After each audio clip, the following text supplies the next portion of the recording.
చెప్పండి నారాయణ గారు. అది నా గురువుకి నేను ఎంతో దూరంలో ఉన్నాను.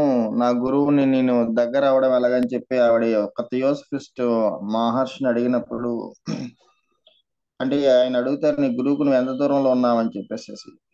అప్పుడు మహర్షి ఏమంటారంటే, నీ ఆత్మ గురించి నీకు తెలియబడినప్పుడు అది అంత దూరం ఉండదని చెప్పడం జరుగుతుంది. తర్వాత కాదు ఆ కాదు, ఏం చెప్పారు చెప్పండి. అది ఇటమ్మా ఆన్సర్ ఏం చెప్పారు? అంటే నీ ఆత్మ గురించి తెలిసినప్పుడు.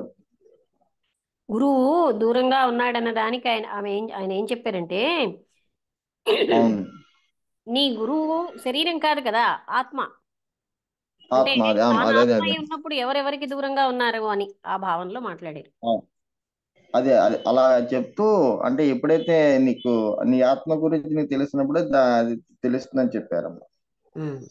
ఆ తర్వాత డిస్కషన్ జరిగిందమ్మా. తర్వాత అంటే నువ్వెవరు అనుకుంటే నేను చెప్పాను, నేను పర్సనాలిటీ అంటే సెల్ఫ్ పర్సనాలిటీ అనుకుంటున్నానని చెప్పడం జరిగింది అనమాట. తర్వాత నాకు అప్పుడప్పుడు ఈ ఇంకోటి ఇందాకల క్లాస్ ధీరుడు అన్న పదానికి ఏంటంటే, ఎవరైతే అవును మీరేం చెప్పారు, ధీర అంటే సామాన్యంగా మనం ధైర్యవంతుడు అనుకుంటాం. ధీరుడు అవును అనే పదానికి ఏమిటి అర్థం? ఎవరి ధీరుడైన మనస్సు అయితే పదానికి అంతర్ముఖమైందో అతనే ధీరుడు. అంతర్ముఖం, ఆ, మనసు అంతర్ముఖమైన వాడు ధీరుడని చెప్పబడిందమ్మా. అవును, చెప్పారు. తర్వాత బాహ్యానికి అంటే బాహ్యంగా ఉన్న వేరేగా సృష్టి జగత్తు ఉంది అన్నది, నేనుంటేనే ఉమ్, బాహ్యం అనేది జగత్తు ఉంది, నేను లేనప్పుడు అవును, జగత్తు లేదు. అంటే ఎవరు జగత్తులేదు. కొందరు వాదిస్తారు, నేను లేకపోతే జగత్తు అంతమైపోతుందా అని. అది అంటే అవును అందువల్లే రకరకాల పద్ధతులు సిద్ధాంతాలు వచ్చాయి. ఆ నేను అన్నది అవును ఉన్నప్పుడే జగత్తు ఉంటుంది. అవును ఉమ్.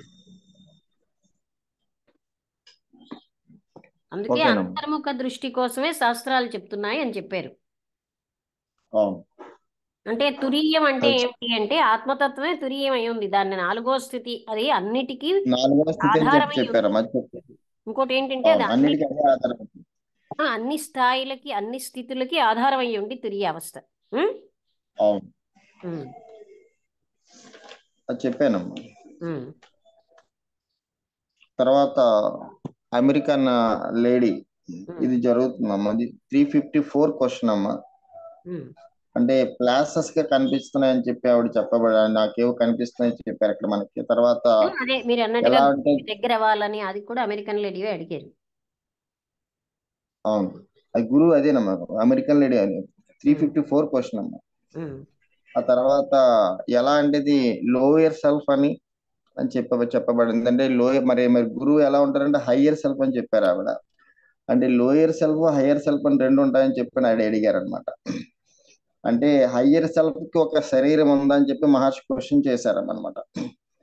అంటే అక్కడ ఏంటవుతుందంటే, ఇరుకు అనేది నీ స్వభావం, అది మీకు అది ఏంటవుతుందంటే అది గాఢ నిద్రలోనే ఉంటుంది మనకి. అది మనకి తర్వాత ఎప్పుడు ఎరిక అనేది నీ స్వభావం అని చెప్పారమ్మ అక్కడ. అది ఎవరు చెప్తున్నారంటే ఈ వ్యక్తిత్వం చెప్తుందని చెప్పారు మనకి. ఆ తర్వాత ఇక్కడ నిద్రలో ఎందుకు అలా జరుగుతుందంటే, నిద్రలో పరిమితులు అనేవి లేవు కాబట్టి అక్కడ మనకి ఇటు అపరిమితంగా ఉంటుంది కాబట్టి అక్కడ మనకి ఇదని చెప్పారు. అలాగే తర్వాత ఇంకోటి ఏంటంటే, ఏకత్వం అనేది మనం అర్థం చేసుకున్నట్లయితే ఈ మనకి ఏంటవుతుందంటే ఇప్పుడు ఈ ఏకత్వం అర్థం అవుతుంది. మీకు చెప్పినటువంటి వన్నెస్ మీకు చాలా సందర్భాలు మీకు మాట్లాడుకున్నామమ్మా. అందుకే మనం ఏం చేస్తామంటే ఈ ప్రపంచంలో అంతా కూడా భిన్నత్వాన్ని చూస్తుంది. ఎందుకంటే ప్రపంచమే ద్వంద్వం అమ్మ. ప్రపంచం ద్వంద్వం అయి ఉంది. మనం ఏం చేస్తామంటే ఈ ద్వంద్వంలోనే కొట్టుకుంటున్నాం తప్ప ది బిహైండ్ ఏదైతే ఉందో సెల్ఫ్ ఎప్పుడే ఏదైతే ఉందో అది మనం తెలియబట్టలేదు. అంటే ఏకత్వాన్ని అర్థం చేసుకున్నప్పుడు ఏంటవుతుందంటే అసత్యమైనటువంటి భావన పోతుంది. ఎందుకంటే ఇప్పుడు కూడా మనకి ఏంటవుతుందంటే ఈ ప్రపంచమే సత్యమని, ఈ ప్రపంచమైన పరుగులెడి ఈ ప్రపంచమే సత్యం అనుకునేటువంటి భావనలో ఉన్నాం. తర్వాత నేను చేస్తున్నాననేటువంటి ఈ భావన. ఆ తర్వాత రియలైజేషన్ అంటే ఇక్కడ మనకి ఇప్పుడే ఇంకోటి ఇంకా ఎంత క్లియర్ గా చెప్పారమ్మండి. ఇక్కడ ఈ భిన్నత్వం అనేటువంటిది ఈ భిన్నత్వం ఏం చేస్తుందంటే ఈ సత్యం ఏదైతే సత్యం అయితే ఉందో ఆ సత్యాన్ని ఏం చేస్తుందంటే ఈ భిన్నత్వం అడుగుతుంది. ఈ భిన్నత్వం ఎవరు అడుగుతున్నారంటే మన లోపల ఉండే అజ్ఞానం అన్నిటికీ కారణం. ఆ తర్వాత కృప అంటే కృప అనేది ఎప్పుడు వర్షిస్తూనే ఉందాం. ఎందుకంటే భగవంతుని యొక్క నా మీద దయ ఉండాలి. దయ భగవంతుడి దయ ఎప్పుడు ఉండాలి. అంటే దయకి వీడు ఏంటవుతుందంటే భగవంతుడి కృప అందరి మీద ఒకేలా ఉంటుంది. కానీ ఆ కృపను పొందడానికి ఈయన సిద్ధంగా లేడు. ఎందుకు సిద్ధంగా లేడంటే వీనిలో ఉన్నటువంటి అజ్ఞానం అనేది బాగా పోరుకుపడి అనేక వందల వేల జన్మల నుంచి నేను ఈ శరీరాన్ని అనేటువంటి భావంతో ఉండటం వల్ల భగవంతుడి దయ ఉన్నప్పుడు కూడా ఆయన దయ వర్షిస్తుండే నీకు అర్థం అవక ఇది ఏదో అనుకుంటున్నాం మనం. తర్వాత ఇక్కడ మనకి ఏంటంటే జ్ఞానం లేకపోవడమే మహర్షి అజ్ఞానం అని ఇక్కడ ఏం చెప్పారంటే చెప్పబడుతుంది. నారాయణ గారు, ఆ కృపే అమ్మా ఆత్మతత్వం అయ్యి ఉంది అన్నారు. ఎస్ అదేనమ్మా అదే చెప్పబోతున్నాను. ఆ కృపే నీ నీ సెల్ఫ్ అంటే నీ భగవంతుడు అంటూ ఆత్మతత్వం ఏమని చెప్పు. వేరేగా ఎక్కడ లేడు. అవును ఆత్మతత్వమే అవును భగవంతుడు. ఆత్మతత్వమే భగవంతుడు. అది అంటే జ్ఞానం లేకపోవడమే ఇక్కడ మనకి అజ్ఞానం అని చెప్పారమ్మ. ఇక్కడ మనకి అంటే ఇక్కడ మనకి ఏంటంటే ఇక్కడ మనకి ముఖ్యంగా కర్తృత్వ అభిమానం అంటే ఏంటి, నేను చేస్తున్నాను అనేటువంటి అది ఎప్పుడైతే అది పరిపూర్ణంగా పోవాలంటే లేస మాత్రమే ఉండకుండా మొన్న చెప్పుకున్న మన ఎంట్రుక వాసన, ఆ ఎంట్రుక వాసన మనకి అది అడ్డేస్తుంది అనమాట. అద్రే ఎప్పుడైతే మనకి అది పూర్తిగా పోయిందో అప్పుడు మన కర్తృత్వ అభిమానం అనేది ఎంట్రుక లేస మాత్రం కూడా ఉండకుండా పోయిందో అప్పుడు మనకి అది సర్వసమాపన కింద వస్తుందని చెప్పాము అక్కడ మనం. అక్కడ ఏంటంటే అక్కడ త్రిపుటి అనేది లేదు అన్నమాట. అంటే చేసేది చూసేది చూడబడేది ఎంత ఉన్నది ఒక్కటే ఉంటుంది అక్కడ అని చెప్పారు. ఆ తర్వాత ఐఆమ్ దట్ ఐఆమ్ అంటే నేను భగవంతుణ్ణి అని రియలైజ్, ఈ వాక్యం కూడా బాగా చెప్పారు. అంటే నేను అనుకోవడం కాదు అంటే రియలైజేషన్. ఎందుకంటే మనం చూడండి మొన్న మనం అష్టావక్ర గీతలో మనకి జనకుడు ఈ సమస్త సృష్టికి నేనే ఆధారం అన్నాడు. ఈ సమస్త సృష్టికి ఆయన ఆధారం ఏంటంటే ఏదైతే ఉందో ఆ సెల్ఫ్ రియలైజేషన్ అని జరిగింది కాబట్టి ఈ సమస్తం అది నేనే ఉన్నానని చెప్పబడింది. ఎందుకంటే ఐఆమ్ దట్ ఐఆమ్ అంటే ఆ తత్వమసి అహం బ్రహ్మస్మి అంటాం కదా, ఇది అనుకోవటం కాదు, దాని రియలైజేషన్. అంటే రియలైజేషన్ వేరు, అనుకోవటం వేరమ్మా. అలా ఎందుకు మనం అనుకోలేకపోతున్నాం అంటే మనం రాంగ్ సెల్ఫ్ ఏంటవుతుందంటే మనం ఏంటంటేదండి మనం సెల్ఫ్ ని రాంగ్ అర్థం చేసుకుంటున్నాం అనమాట. అలాగే తర్వాత మహర్షి అంత చక్కగా చెప్పారంటే ఈ తిరువన్నామలై రావడానికి ఎన్నో మార్గాలు ఉన్నాయి. అంటే ఎవరెవరంటే ఇన్నిన్ని మార్గాలు ఉన్నా ఉన్నదట చేరుకునేది ఒక్కటే. అందుకే వివేకానంద కూడా అక్కడ శికాగో సమావేశంలో మానవ జాతికే మానవ ధర్మాభికే అని చెప్తూ మనకి ఏంటంటే మానవ జాతి మానవ ధర్మం అంతా ఒకటే. అన్ని నదులు ఎలాగైతే సముద్రంలో కలుస్తాయో అందరు ప్రజలు కూడా పరమాత్మ భగవంతుని చేరుకోవడానికి అనేక భిన్న మార్గాలు తప్ప ఉన్నదంతా ఒకటని చెప్తారమ్మా అక్కడ ఆయన. అలాగే ఇక్కడ ఇంకొక మహర్షి అంత చక్కగా మనం చెప్పారంటే తిరువన్నామలై చేరుకోవడానికి అనేకమైనటువంటి దారులు ఉన్నాయి, అనేక దారులు చేరుకోవచ్చు. ఇంక తిరువన్నామలై ఏంటూ అంటే రమణాశ్రమంలో ఉంటూ రమణ మహర్షి రమణాశ్రమం ఎక్కడని అడిగినట్టు ఉంటుంది. అంటే ఆల్రెడీగా సెల్ఫ్ అండ్ మనం అయి ఉన్నాం, అది ఎక్కడ ఎవరు ఇచ్చినటువంటిది కాదు అది. అయితే మనకి ఏంటవుతుందంటే అజ్ఞానం వలన ఇది మనకు తెలియబడుతుంది. అంటే నాన్ సెల్ఫ్ అని మనం భ్రమించినంత వరకు చేయలేబడలేదు. ఇంకోటి మీరు క్లారిఫికేషన్ ఇచ్చుకొచ్చారా మీరు రోజు, ఎందుకంటే మనం భౌతికంగా చూసినప్పుడు ఏంటంటే ఏదో అది సంపాదించాలి, ఇది సంపాదించాలి, ఇది చేయాలి, అది చేయాలంటాం. కానీ ఇక్కడ ఏం చేసానికి నథింగ్ అవ్వాలి. అంటే నిజంగా సాధన అంటే ఏంటమ్మంటే మనలో ఉన్నటువంటి ఒకటి తీసేయడమే ఆ సాధన అమ్మ. అది ఏంటవుతుంది ఇక్కడ మనం ఏం చేస్తున్నామంటే పోగు చేసుకుంటున్నామా అంటే అది చేసి ఇది చేసి ఏం చేస్తున్నామంటే నీ పోగు చేసుకుని ఏం చేస్తున్నామంటే నా నేను కానీ నేను పోషిస్తున్నాను తప్ప అసలైనటువంటి నేను వదిలేస్తున్నాము. కాబట్టి ఇలాంటి సత్సంగాల వల్ల అంటే మాలాంటి వాళ్ళు తెలుసుకోవాల్సింది ఏంటంటే ఆల్రెడీ సెల్ఫ్ రియలైజేషన్ ఆల్రెడీ ఇప్పుడు ప్రకాశిస్తూనే ఉంది అది. కాబట్టి నేను పొందవలసింది ప్రపంచంలో ఏమీ లేదు, నన్ను నేను పొందటమే, నా స్వస్వరూపాన్ని నేను పొందటమే. నా స్వస్వరూపాన్ని నేను పొందడం అంటే నాకు అడ్డంగా ఏదైతే ఉందో ఏదైతే నాన్ సెల్ఫ్ అయితే ఉందో అదంతా తీసేయడమే సాధన. సాధన అంటే ఏంటంటే నాలో లేనిది అంటే నాలో ఏదైతే ఉందో అన్రియాలిటీ ఏదైతే ఉందో ఆ అన్రియాలిటీని అంతా తీసేస్తే ఉన్నటువంటిది రియాలిటీ. కాబట్టి ఇలాంటి సత్సంగం వల్ల అంటే మాలాంటి వాళ్ళకి అంటే ఇంతవరకు మేము అనేక వందల వేల జన్మల్లో ఎక్కడైతే మనం ఏం చేస్తున్నామంటే ఈ బాడీతో లేకపోతే ఈ బాడీతో తాదాత్మ్యం చెందటం. ఇంకోటి ఏంటంటే ఈ ప్రపంచం ఏమి నువ్వు రా ఇక్కడ ఏంటో కర్తృత్వ అభిమానం వల్ల మనం కర్మ కూడా కర్తృత్వ అభిమానం వల్ల ప్రపంచంలో దూసుకుపోతున్నాడు ఇక్కడ. కాబట్టి అంటే మాలాంటి వాళ్ళకి రియలైజేషన్ అవ్వాల్సింది, ఇంకా బాగా రియలైజేషన్ అవ్వాల్సింది ఏంటంటే ఈ ప్రపంచం నుంచి మేము పొందడానికి ఏమీ లేదు, మమ్మల్ని మేము పొందటమే. అది ఆల్రెడీ అది అయి మేము ఉన్నాం. కాబట్టి దీన్ని మేము రియలైజేషన్ చేస్తే ఇంకా ఈ జన్మలోనే మనం సెల్ఫ్ అంటే జీవన్ముక్తి అయ్యేటువంటి స్థితి అనేది వస్తుందని చెప్పి నేను మనస్ఫూర్తిగా ఆశిస్తున్నానమ్మా.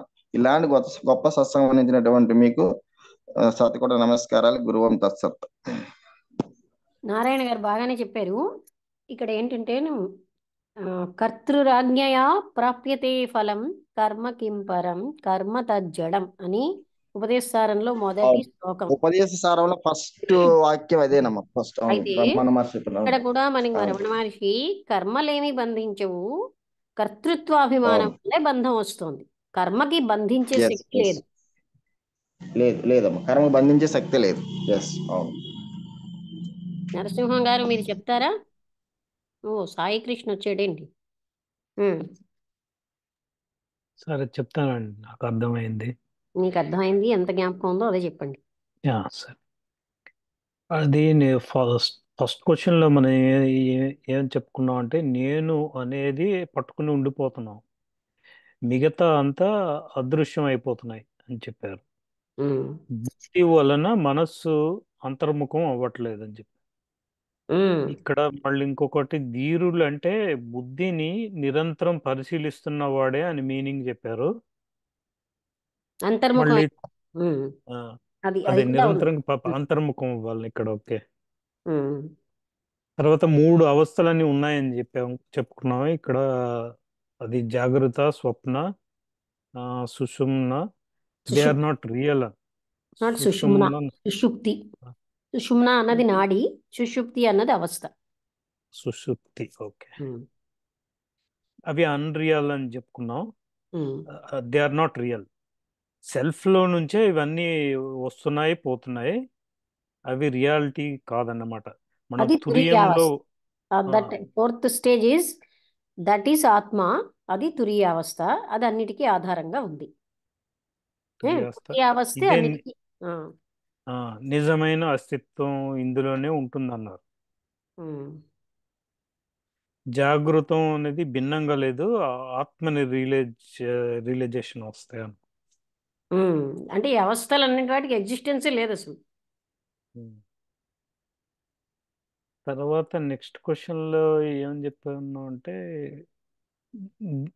ఆవిడ అడిగారు అనమాట, అమెరికన్ లేడీ. సో ఉమ్. ఏ విధంగా గురువుని సమీపించగలను అని అంటే, తర్వాత పర్సనాలిటీ సెల్ఫ్ కంటే వేరుగా ఉందా అని అన్నారు.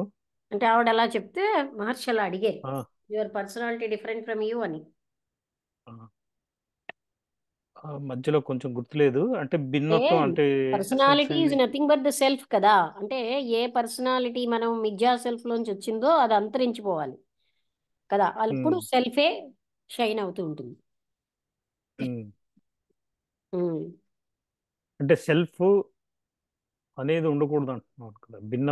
అంటే అదే అంటే అదే అంటే ఇక్కడ నాన్ సెల్ఫ్ కి మనం ఆ, ఏమన్నా నేను కాని దాన్ని నేను అనుకుంటున్నాం కదా, బాడీతో ఐడెంటిఫై అవుతుంది. ఐడెంటిఫై అయిపోయి అప్పుడు పర్సనాలిటీ అనేది వస్తుంది కదా.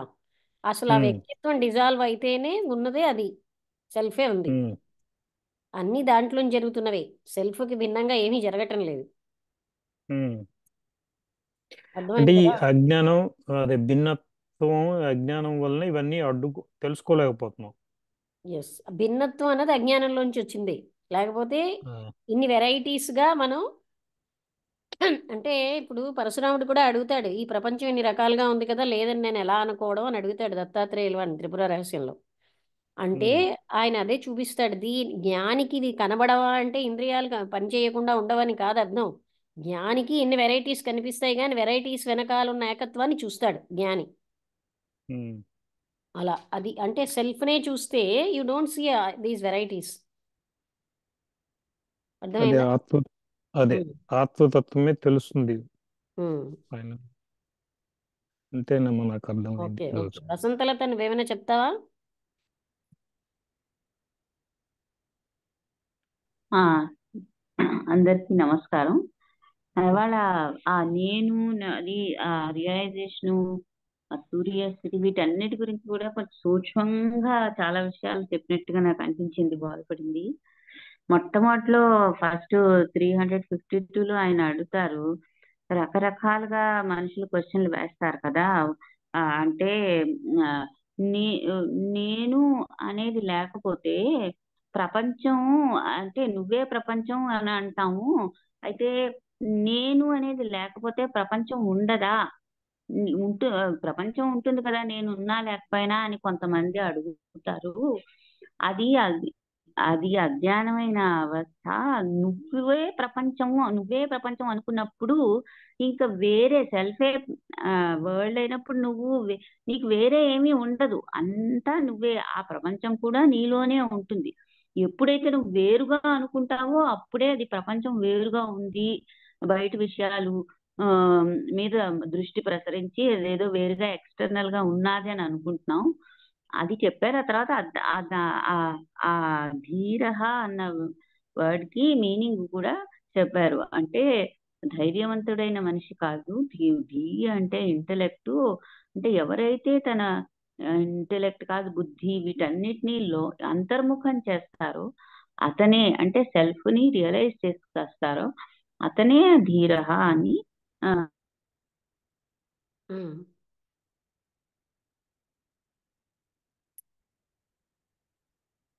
వినబట్టం లేదు వసంతలత. ఆవిడ మ్యూట్ లోకి డిస్కనెక్ట్ వెళ్ళిపోయావా? అయ్యారని మ్యూట్ లో డిస్కనెక్ట్ అయ్యంటున్నారు. వసంతలత మ్యూట్ లోకి వెళ్ళిపోయావు. తను చూసుకోలేదేమో, ఫోన్ వచ్చిందో. సాయి కృష్ణ మీకు అర్థమైందా? హలో లక్ష్మి, లక్ష్మి ఆ. 1 minute. నేను ఆ మధ్యలో ఏదో కాల్ వచ్చింది అంతే. ఓకే. ఆ తర్వాత తురియ స్థితి గురించి చెప్పారు. ఈ తురియ స్థితి అనేది మన జాగ్రత్త, స్వప్న, నిద్రావస్థలకి కింద, దట్ ఈస్ ద బేసిస్. తురియావస్థలో నుంచి తర్వాతవే ఇవన్నీ. అంటే తురియావస్థే అసలు బేసు. ఆ తురియావస్థ అనేది అన్నిటికంటే గొప్ప స్థితి. ఈ జాగ్రత్త, స్వప్న, సుషుప్తి అందరూ అనుభవిస్తారు దీన్ని. అయితే అందులోని నేను ప్రతి ఆ అవస్థ అన్నిట్లోని నేను పడుకున్నాను, నేను కలగంటున్నాను, నేను తెలుసున్నాను అనేటువంటి ఒక నేను అనే భావన తెలిసేది తురియ అవస్థ. ఆ తురియ అవస్థ అనేదే రియలైజేషను అని. అంటే ఆ రియలైజేషన్ గురించి మాట్లాడినప్పుడు మిగతా వాళ్ళు కూడా రిమూవల్ ఆఫ్ ఇగ్నోరెన్సే రియలైజేషన్. అంటే అజ్ఞానాన్ని పోగొట్టుకోవడమే, ఇగ్నోరెన్స్ తీసేయడమే రియలైజేషన్. రియలైజ్ చెయ్యాలి అనేటువంటి కోరికతో ఏదో పొందడం కాదు అని చెప్పారు. ఇది పొందేది కాదు, ఉన్నటువంటి భ్రమలన్నీ తీసేయడమే అసలు ఆ తురియ స్థితి. అందులో నువ్వు ఆ సెల్ఫ్ తప్ప మరి ఇంకేమీ ఉండదు, అన్నీ నీలోనే ఉంటాయి. నువ్వు అంటే అది సినిమా తెర మీద చెప్పారు తో కంపేర్ చేసి. బొమ్మలన్నీ కదులుతూ ఉంటాయి, అంటే ఎక్స్టర్నల్ వరల్డ్ లో విషయాలన్నీ నడుస్తూనే ఉంటాయి. కానీ నువ్వు తెలిసింది ఏంటంటే నువ్వు ఆత్మవై ఉన్నావు అనేటువంటి విషయం తెలిసినప్పుడు మిగతావన్నీ దాంట్లో భాగాలుగానే ఉంటాయి తప్ప వేరుగా అనిపించవు. సో అదే అసలైనటువంటి రియలైజేషన్, ఆత్మ సాక్షాత్కార స్థితి, ఆత్మజ్ఞానం ఉండే స్థితి అన్నప్పుడు. ఇంకొక ఆవిడది అన్నారు, అయితే ఆవిడ అన్నారు, అయితే భగవంతుడి తాలూకు కృప ఉండాలి కదా ఇది రావడానికి, ఈ రియలైజేషన్ అనేది అంటే స్థితి రావడానికి. అంటే ఎప్పుడు భగవంతుడి కృప ఉన్నది అని సన్నతో అది చెప్పారు. సూర్యుడు ప్రకాశం ఎప్పుడూ ఉంటుంది, మనం అజ్ఞానంలో అంధకారం పోతున్నది అని అనుకుంటూ ఉంటాం, వేరే అంటే డిఫరెన్షియేట్ చేస్తాం, ఇది వెలుగు అది అంధకారం అని. వెలుగు ఎప్పుడు నీ దగ్గర ఉంది, భగవంతుడి కృప ఎప్పుడు ఉంది. నువ్వు టోటల్ గా సరెండర్ అయిపోయినప్పుడు ఆ భగవంతుడి కృప నీకు వస్తుంది.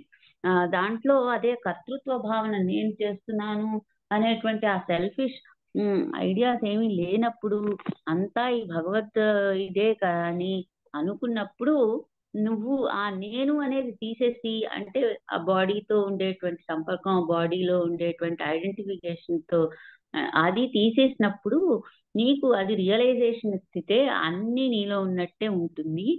అదే నేనే బ్రహ్మని అది అనుకోవడం వేరు, అందులో ఎక్స్పీరియన్స్ చేయడం వేరు అని చెప్పారు.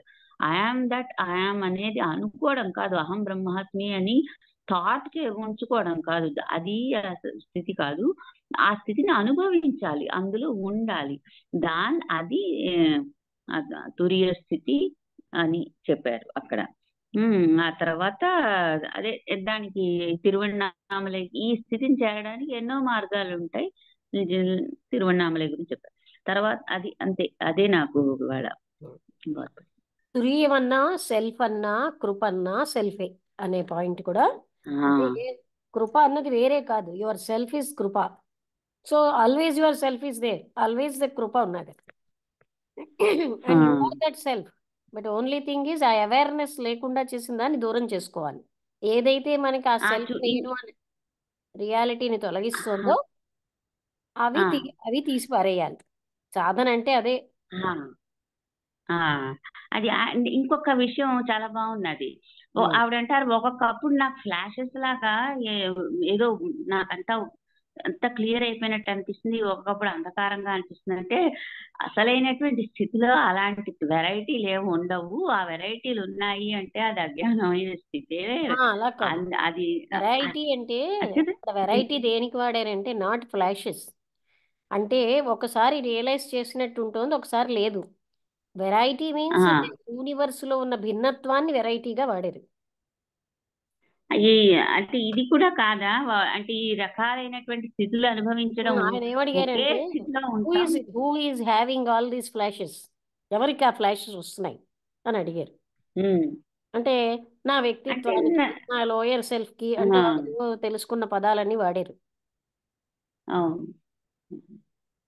అంటే ఈ రకంగా అంటే ఉండడం లేకపోవడం అనేటువంటి కన్ఫ్యూజ్డ్ స్థితి ఉండదు, అందులోనే కంటిన్యూస్ గా ఉంటావు. ఎప్పుడైతే నీకు డౌట్లు అనిపిస్తున్నాయో అది అసలైనటువంటి స్థితి కాదు అని తెలుసుకో. జ్ఞానం వచ్చింది. డౌట్లు ఎవరికి వస్తున్నాయి? ఇండివిజువల్ కి వస్తున్నాయి, ఆత్మకి రావు. అంటే బాడీ నేను అన్న కాన్షియస్నెస్ లో డౌట్లు ఎరైజ్ అవుతాయి. సాయి కృష్ణ మీరేం చెప్తారు? ఏమైనా అడుగుతారా?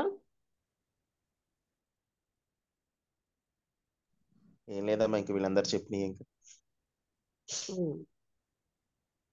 అర్థమైందా విషయం? అర్థమైందండి. మీకు ఆ అవేర్నెస్ చాలా హెల్ప్ అవుతున్నదని చెప్పారు కదా. ఆ హెల్ప్ ఎంతవరకు అంటే ఐఎమ్ నాట్ దిస్ బాడీ అనేది కన్ఫర్మేషన్కి వచ్చే వరకు హెల్ప్ అవ్వాలి మనకి కదా. అంటే not in an intellectual plane but in an experienced way. అవును. అంటే మనకి రియలైజేషన్ తెలియాలి, మనం ఇంటలెక్చువల్గా మెంటల్గా ఫీల్ అవుతున్నామా, అది నిజంగా నేను అనుభవిస్తున్నానా అన్నది అంత సిన్సియర్ ఆనెస్టీ ఉండాలి ఇక్కడ. Then we can go deeper and deeper. అవును. నరసింహం గారు ఇంకేమైనా అడుగుతారా? నేను ఎప్పుడు అడగాలనుకుంటుంది, ఎప్పుడు ఇది ఆల్ ఆఫ్ సడన్ జరగదు కదా, టైం టు టైం అలా జరుగుతూ ఉంటుంది, ఒక్కోసారి వస్తూ ఉంటుంది ఎక్స్పీరియన్స్, ఇంకా అలా ఉంటుందా? కాదండి, ఎప్పుడు కూడా ఎలా అంటే time with time you cannot reach timeless. మన శాస్త్రాల్లో సాధన అభ్యాసము అని చెప్పారు. కృష్ణమూర్తి గారు చెప్పినది అంటే what ever real we have to take. Krishnamurthy గారు చెప్పిందా వాళ్ళు చెప్పిందా అలా కాదు. ఇప్పుడు ఒక భావన మనకి సంవత్సరాల తరబడి ఉంది, భావన పోవడానికి సంవత్సరాలు అవసరమా, సెకండ్ అవసరమా? ఒక సెకండ్ సరిపోతుంది కదండి. సో అది టైం టు టైం అని కాదు అక్కడ. ఇప్పుడు చెప్పాను కదా, పాము ఉంది పక్క గదిలో అని నేను వారం రోజులే అనుకున్నాను అనుకోండి, పాము లేదన్న భావన సెకండ్లో చాలు నాకు కదా, వారం రోజులు అక్కర్లేదు నాకు. అదే విధంగా అవేర్నెస్ వల్ల సెకండ్లో ఇదంతా ధ్వంసం అయిపోతుంది. This minute now it is possible అంటారు. అంటే ఐఎమ్ ద బాడీ అనే దానికి మనం అలవాటైపోయాం.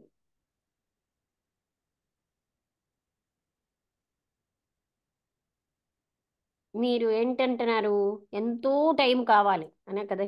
అంటే కృష్ణుడు కూడా గీతలో అలా చెప్పాడు, కానీ ఇంకా యథార్థంగా చూస్తే మొత్తం అంతా మనలో ఉన్నదంతా తొలగించుకోవడం సెకండ్స్లో జరుగుతుంది. ఈ అజ్ఞానం అంతా పోవటానికి సెకండ్లో సరిపోతుంది అంటున్నారు. సెకండ్స్లో అయిపోతుందండి. రియలైజేషన్, డీప్ రియలైజేషన్ ఎప్పుడైతే మీకు వచ్చిందో everything will go out. It won't take a lot of time. Time తీసుకోదు అది. ఉమ్, అందుకే ఆయన అంటారు కదా, time cannot realize the timeless అంటారు. సమయం అన్నది మనసు పెట్టింది, మనసు లేకపోతే సమయం లేదు.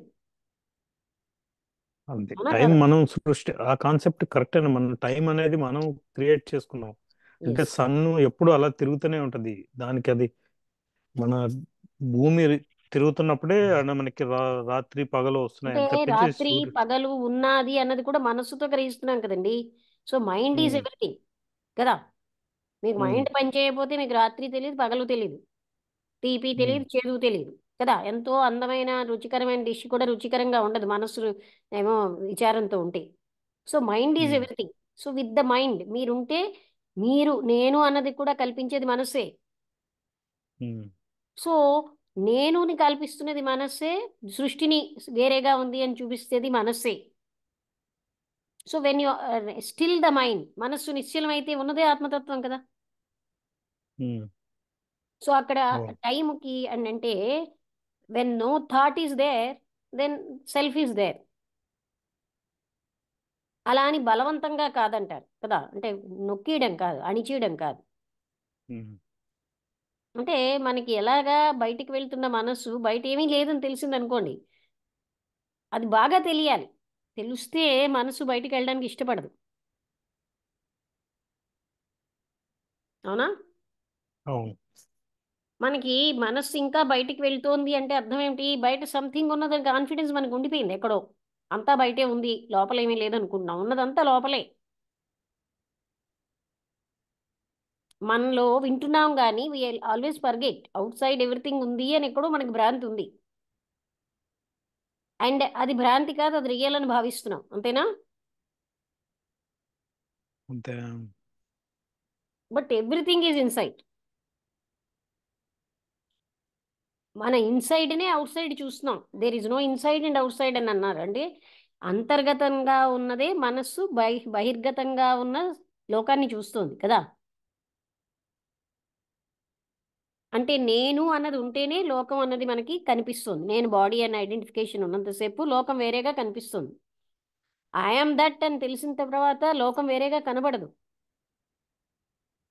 ఈ పాయింట్ కొంచెం డీప్గా ఆలోచిస్తే అర్థమవుతుంది. ఉమ్, అంటే మనం హ్యాబిచ్యూట్ అయిపోయాం, నేను వేరేగా ఉన్నాను, నేను శరీరంగా ఉన్నాను అంటాము. భగవంతుడికో శరీరం పెడతాం, నువ్వు కూడా శరీరమై ఉన్నావని. రమణ మహర్షి కూడా శరీరం అంటాం, కానీ అది సత్యం కాదు కదా. రమణ మహర్షి శరీరంలో ఉన్న ఆత్మతత్వం, నేను కూడా నాలో ఉన్న ఆత్మతత్వాన్ని, or whatever you say కదా. ఉమ్, పేరు పెడుతున్నాం, కృష్ణమూర్తి గారు అయితే పేరు కూడా పెట్టరు, అంతే కదా, ఉమ్, ఎందుకంటే అది పేరు లేనిది. కానీ మనం ఆత్మతత్వంగా చూడకుండా నేను బాడీని అని ఎంత ఎంత థీరీగా తెలిసినా ప్రాక్టికల్గా నేను బాడీని అన్న భావంతోనే ఉంటున్నాం. ఉమ్, దానివల్ల జగత్తు వేరేగా ఉంది అని మనకు కనిపిస్తోంది. అంతేకాదు, చిన్నప్పటి నుంచి అవుట్ సైడే ఏదో ఉంది అన్న కాన్సెప్ట్లు అలవాటైపోయి మనకి. త్రిపుర రహస్యంలో కూడా అవుట్ సైడ్ ఏమీ లేదు అన్నది ఎలా తెలుస్తుంది అంటే దోషబుద్ధి. ఎంత అవుట్ సైడ్ వస్తువుల్ని మనం అనుభవిస్తున్నా ఇంద్రియాలు పాడైపోతున్నాయి తప్ప మనకి ఏమీ సుఖం రావట్లే. సో ఎవ్రీ హ్యాపీనెస్ అంతా మూలం మనలోనే ఉంది. We are happiness, it's not outside. మనం అదే ఉన్నాం, కానీ అది మర్చిపోయి మనం బయట ఏదో ఉందని భ్రాంతి పడుతున్నాం.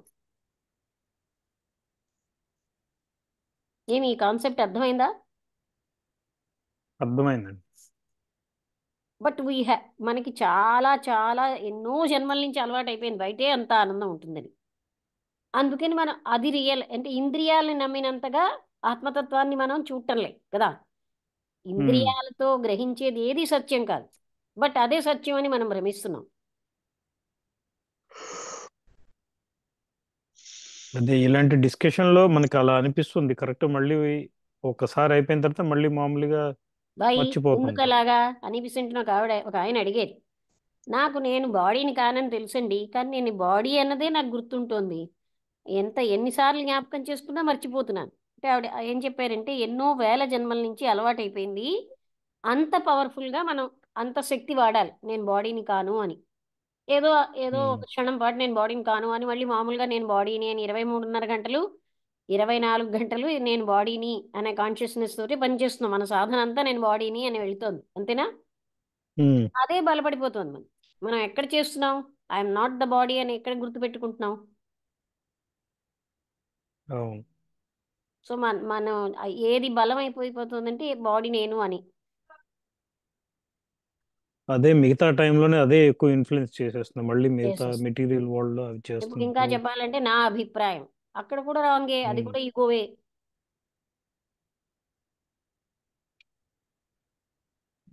కదా. అవును. మనకి నిజానికండి జ్ఞానం అంతా కాస్మాస్ లో ఉన్నది మన ద్వారా వస్తుంది తప్ప మనకేం కొత్త జ్ఞానం రావట్లేదు, అంతా కాపీడే. But we feel it is నా యూనిక్ జ్ఞానం అని అహంకారం ఒకటి. నేను మీకు చెప్పాను మనం కదా, కొత్తగా క్రియేట్ చేసేది ఏమీ లేదు. అవును.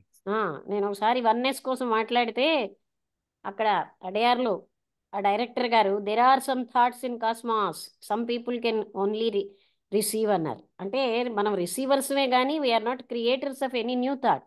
ఆ విషయం మనకి తెలియట్లే. అవును. ఏం సాయి కృష్ణ డాక్టర్ గారు? అంతే కదండి, అదే పాయింట్ అది. We are only receivers of the old thoughts, the thoughts which are already there, but we are not newly creating anything. అవును.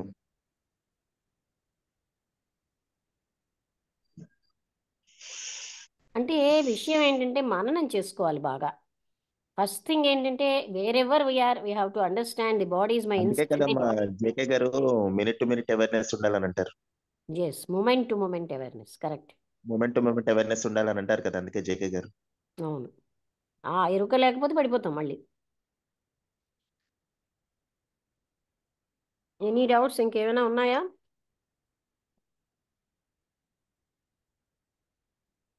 అయితే ముగించేద్దామా? అందుకే నేను చేశాను అని అనుకుండా ఈ శరీరం చేసింది, ఈ మనసు చేసింది అనాలేమోనమ్మా. అప్పుడు నేను అనేది ఉండదు కదా. అనుకోవాలి, అనకపోయినా.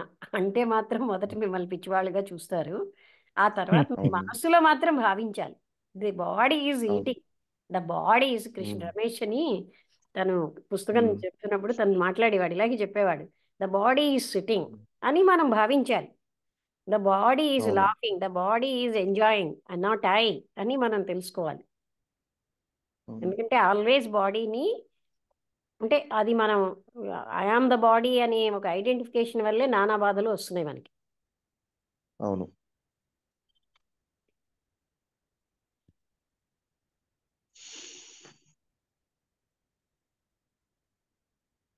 ముగించేద్దామా? తప్పకుండా. థ్యాంక్ అందరికీ యూ లక్ష్మి గారు. Thank you everyone. థ్యాంక్స్ అండి, అందరికీ నమస్కారం. మీకు ఎంత అయిందండి టైం నరసింహం గారు? నాకు కరెక్ట్గా 10 గంటలు అయిందమ్మా. ఓకే. 10.5 hours వేరియేషన్ వస్తుంది మనకి వాళ్ళకి. ఎంత? 10.5 hours వేరియేషన్ వస్తుంది ఇండియాకి యుఎస్ కి. మ్హూ. నాకు ఆ క్యాలిక్యులేషన్ అంత కష్టంగా అనిపించి ఆయన అడిగేస్తున్నాను అంతే. అదేలేండి. మ్. మార్చి నుంచి టైం చేంజ్ చేస్తారు, అప్పుడు ఇంకా 1 hour లేట్ అవుతుంది నాకు. ఇంకా ఇప్పుడు మ్హూ. 11 అవుతుంది, ఇంకొక ఓ, 1 month తర్వాత. అప్పుడు మీరు పడుకునే టైం ఏమో. ఓకే.